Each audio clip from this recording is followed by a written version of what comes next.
Hello, it's time for French Politics here on France 24. I'm Mark Perlman. Coming up in today's show, Nicolas Sarkozy under formal investigation for allegedly receiving money from Muammar Gaddafi. Also this week, the Socialist Party has a new boss, and he has his work cut out for him. And finally, the government lays out its plan to crack down on sexual harassment.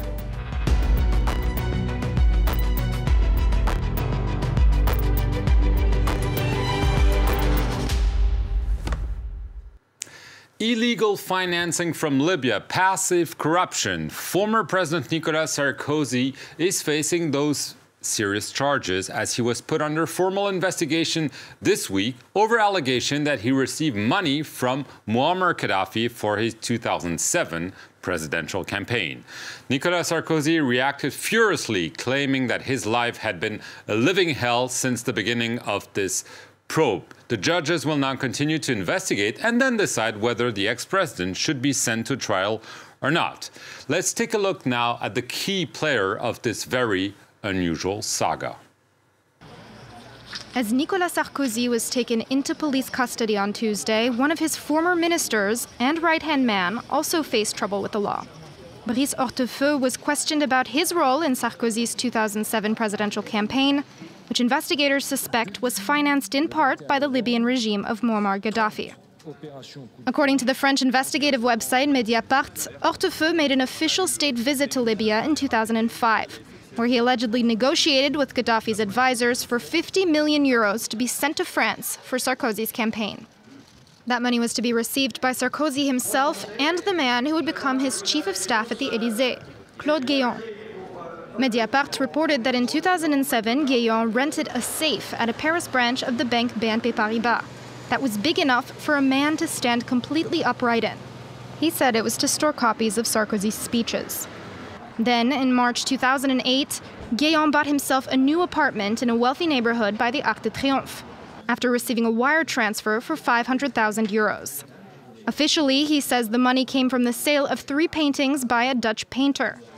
But Mediapart reports that the money actually came from one of Gaddafi's aides, Béchir Saleh, by way of an intermediary, the French businessman Alexandre Jury. A close ally of Sarkozy and his predecessor, Jacques Chirac, Jury is suspected of setting up payments between France and Libya. In January of this year, he was arrested in Britain on charges of fraud and money laundering. The French daily Le Monde said investigators also seized documents related to the case from his Swiss home. Jury is reportedly hospitalized with heart problems in London, but a hearing to extradite him to France is set for April 17th. Finally, the man whose testimony lit the fuse on the case, the Franco-Lebanese businessman Ziad Taqieddine, said he personally carried millions of euros in cash from Tripoli to Paris in briefcases. Between 2006 and 2007, he said he delivered money to Guéant twice and once to Sarkozy himself. This is actually not the first, but actually the third case in which Nicolas Sarkozy is put under formal investigation. Here are the other legal clouds hanging over him.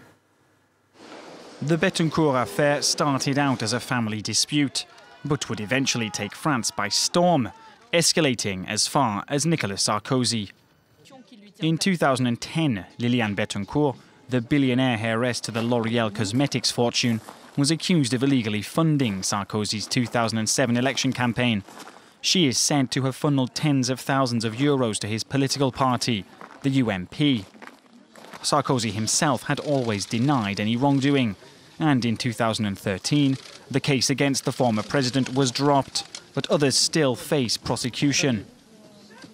In 2014, Sarkozy was put under investigation for corruption and misuse of influence. Crucially, the investigation was triggered when detectives tapped Sarkozy's phone. Judges later ruled that the phone tapping was legal, meaning the evidence could be used against him, a ruling contested by Sarkozy. Is it normal that my most intimate conversations are listened to? That I spend 15 hours in custody? Somebody's out to humiliate me. Last October, judges called for Sarkozy and his lawyer to be sent to a correctional court. What happens next will depend on the decision taken by investigating magistrates. In 2016, the former head of state was placed under investigation again, in what has become known as the Big Malian scandal. Sarkozy is accused of spending far beyond the legal limit during his 2012 re-election campaign. Central to the case, so-called fake invoices meant to cover up the expenses. But investigators have never been able to prove that Sarkozy knew anything about the invoices. He denies any wrongdoing. A year ago, the Socialists ruled France. They had the presidency and they had a clear majority in parliament. However, after losing it all in last year's elections, they were forced to sell their headquarters in Paris, and they are scrambling to regain their footing. The man chosen to carry the socialist torch is Olivier Faure, who was elected as party boss very recently, a man virtually unknown by the French. Nicholas Rushworth explained who he is. Olivier Faure vows to resurrect the Socialist Party. He has in the past few years presented himself as someone open to compromise. As the party's leader in the French parliament, he often played a balancing act between the harder left and more centrist forces in the party. In an interview with France 24, he was asked what his leadership would mean. It represents a rebirth, a totally different way of working and functioning. The party will be more open to the French and will be less centralized. That will allow socialists to work together differently. The Franco-Vietnamese politician, aged 49, is little known to the general French public. He joined the party when he was 16. Jobs have included developing the party website. He worked for François Hollande when he was leader, and his politics are in line with Hollande's reformist pro-business stance. And that effectively kills any chance of the Socialist Party moving to the left, and makes the job of redefining the leadership roles central, as Faure picks up the pieces after the party's historic defeat in 2017, when it went from running the country to a humiliating 5th place in the presidential vote. I will not, as leader, allow a match replay of events week after week, month after month, year after year, between royalists and rebels. We have to move on, get beyond this, create a new future. He has worked for Hollande's former Prime Minister Jean-Marc Ayrault, and early in his career for Martine Aubry when she was Employment Minister. It has been a gradual ascent to the top. He argues that other socialist leaders were able to reconcile inter-party rivalries at crucial moments. Politics is precisely about looking for the way to move forward together and to build compromises. François Hollande won the presidential race in 2012 because he was able to unite the socialists. And that's how we will advance. There's no other way. The other central task for Olivier Faure is to bring back those core voters who've turned their back on the party in favour of former Socialist Economy Minister and now centrist President Emmanuel Macron. And that means rebuilding the Socialist Party's traditional leadership of the left. It's a tough challenge, as some of that ground has been taken up by the far left, led by Jean-Luc Mélenchon. The executive couple is in trouble. This is at least what the polls are telling us. France is facing strikes and demonstrations, and the approval ratings measured by the IFOP Polling Institute tell us that Emmanuel Macron stands at 42% of positive approval ratings. This is down 2 points, while his prime minister is doing only very slightly better with 43% of favorable opinion.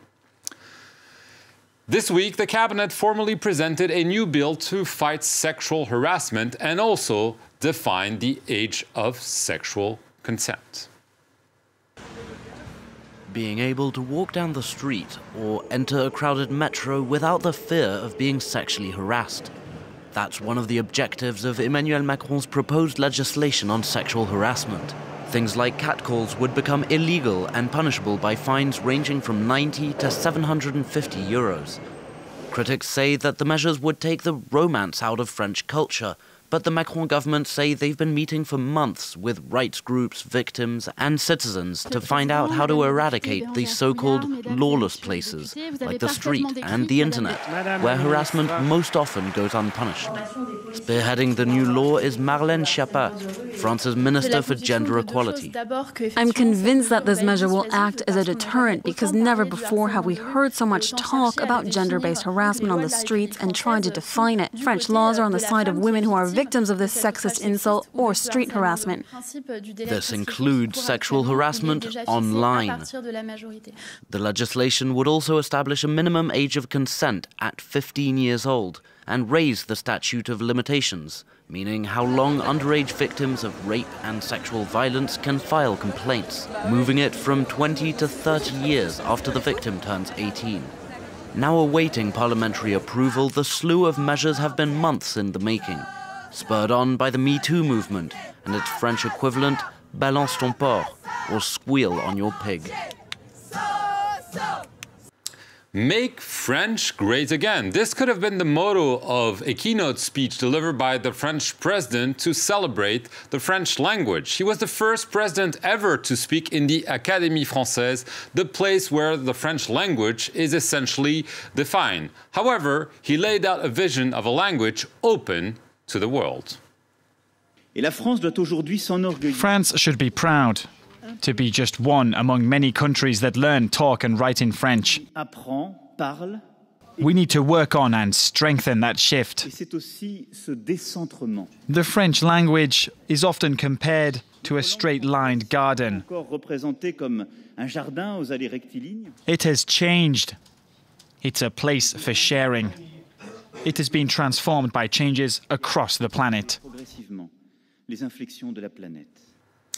That's all we have time for this week, and we'll leave you with some images of Emmanuel Macron and his wife Brigitte celebrating the French language in the Académie Française.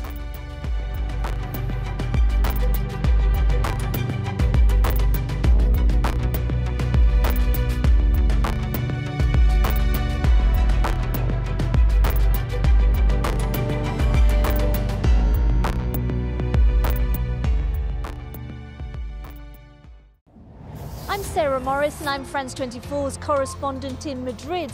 I'll bring you the latest news on Spain and Portugal, two countries battling to leave behind years of austerity. Join me live and check out my reports on France 24 and France24.com. Sarah Morris, one of the 160 France 24 correspondents around the world.